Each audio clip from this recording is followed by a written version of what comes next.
McFarlane is such a humble guy. He would never, ever in a million years make an action figure based on himself, right? I mean, that's not, he's never done that. Oh, maybe he did, but he also doesn't talk over people, and he doesn't spend an entire hour talking about how amazing his action figures are, right? Maybe he also did that. Anyways, I thought that we would kind of break down some of the WonderCon announcements that he had. He had a little panel. He talked about some of the newer figures. I've talked about some of these already on the channel.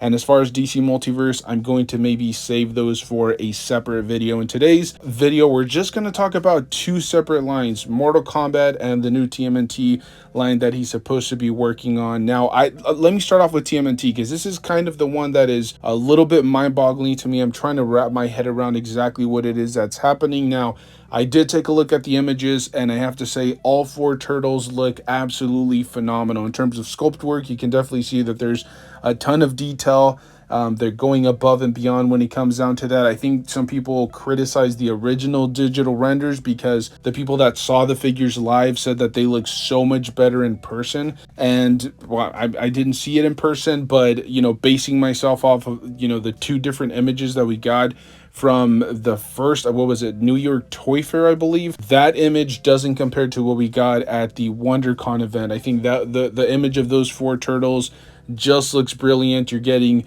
brand new designs, you're getting brand new sculpt work, and I should say that it's unique sculpt work for every single turtle.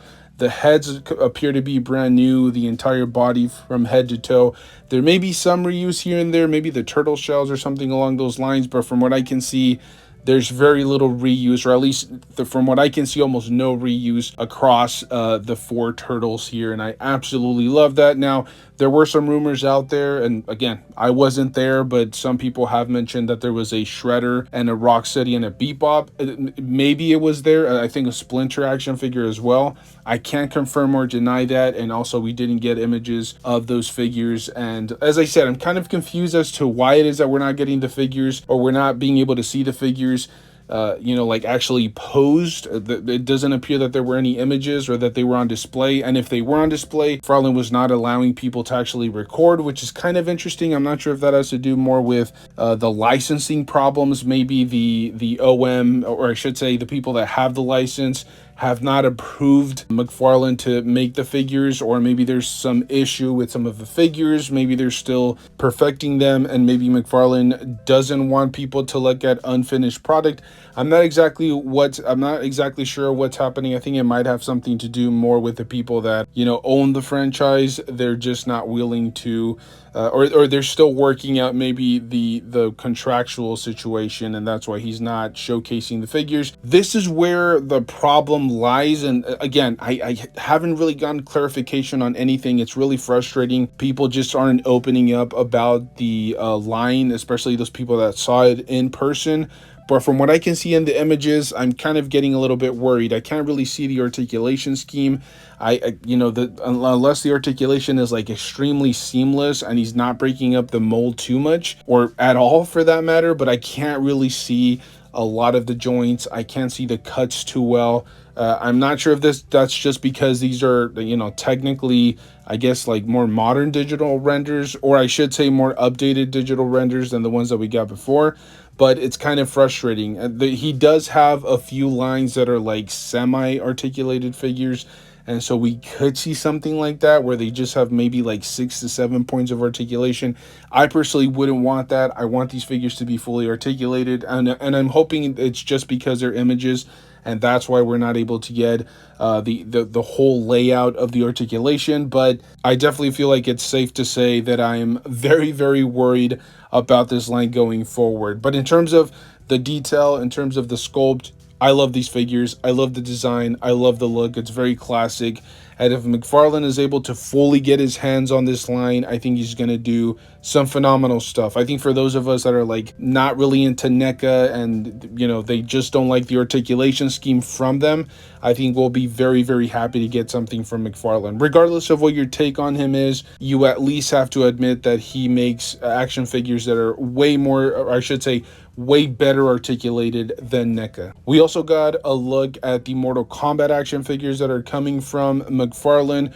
We got a closer look at Sub-Zero, Scorpion, Liu Kang, Katana, Melina, and Sub-Zero. Now, there will be single released action figures that I'm going to assume are like really well designed, really well sculpted, great articulation all around. And then there will be battle packs, which are essentially two figures featured together with, you know, maybe some extra accessories, as well as a kind of a little bit of a base. I'm not sure if these are, again, I just went off of the video and I couldn't really hear everything that they were saying. The audio wasn't great, but I'm not sure if this is just like cardboard or if this is like an actual dio piece, but they're essentially going to be like the background of the maps. And then you can actually slide the action figure stands into these like little dial sets, so you can actually display your action figures or your Mortal Kombat figures in mid-flight or mid-pose, or in like action figure fighting poses, which is really cool. Now, I will say the only downside to this is that they're the old Mcfarlane action figure stands, like the stuff that we've been seeing now for like, I don't know, 4 or 5 years.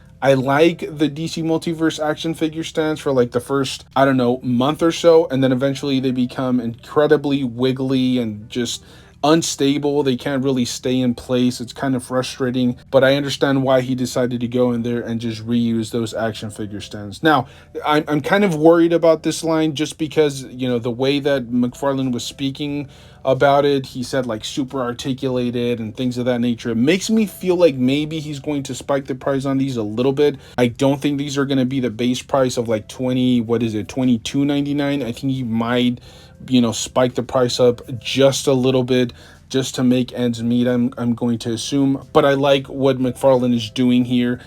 You know, taking a closer look at, you know, action figures like Scorpion and Sub-Zero, you can definitely tell that the sculpt work is there. The design is there. I will say, just from the pictures, and they're just digital renders, so let's not get too hasty here, but I will say I don't like the fact that there isn't enough paint here. It just feels like it's like, this is the color of the plastic, you know, enjoy it, it's all good. So there's no real shading, there's no real attention to detail, and I'm a little bit worried about that. Hopefully that's something that he decides to clean up a little bit, you know, before they actually release the action figures, or maybe this is just what they're going to look like in package. And in my humble personal opinion, I do prefer them to go closer to what they did with the collector's edition line. I know that was mostly just for the DC universe, but I would love to see something like that. You know, maybe mark it up to that $30 to $32 price point just for the sake of getting the extra accessories, you know, that extra weaponry, maybe some removable face plates, which is something that as I mentioned, we were getting with the collector's edition line. There was also like some wired clothing that went on some of these figures, whether it was a jacket or some wired capes in certain circumstances. Clearly, we're not going to get any capes with these figures, but maybe some, you know, soft goods here and there on some of the figures. So personally, if they're going to give us like the end-all Mortal Kombat action figures, I would prefer them to really go all out and just give us everything that they possibly can at a reasonable price point. The set piece or the little dio sets that they're planning on releasing are very exciting as well. It's something new. It's something kind of creative that no other manufacturer at the moment is really working on, and I think that's something that's really cool. You know, Mcfarlane continues to kind of push the envelope when it comes to creating neat little designs like this. I'll give you guys an example that probably isn't a very good one. Those card stands, which I don't think anybody liked, and I'll include myself in that. The collector's edition line actually had those ugly little plastic card stands that obviously cut into the budget, and you could display the card stand next to the action figure. Even though I don't like the idea and I thought they were just like trash fodder, I still feel like it was something that was pretty creative. It's kind of thinking outside the box. Not everything that he decides to put in action figure form or in plastic form is going to work, but at least he's trying, and that I think is definitely commendable from the collector's point of view. But there you guys have it. I'm not going to go too deep into it. There will be a secondary video where I talk more about the DC multiverse, maybe some of the other semi-articulated action figures that Mcfarlane has for the DC line. Today I just wanted to focus focus on these two lines, the TMNT line, which looks phenomenal, even though I have some question marks about the articulation. Like I said, the images weren't really clear on that.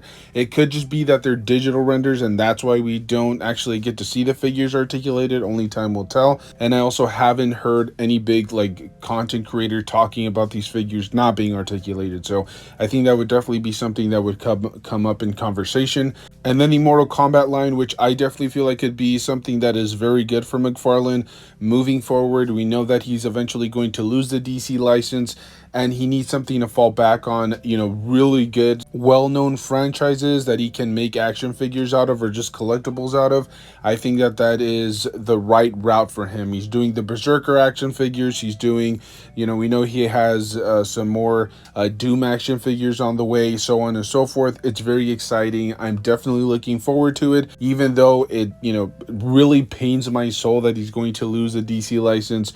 But at least this gives him an opportunity to kind of expand on his arsenal and come up with a new formula, you know, come up with some newer designs and just kind of get crazy and creative with it. Like I said, very excited for the Mcfarlane line future.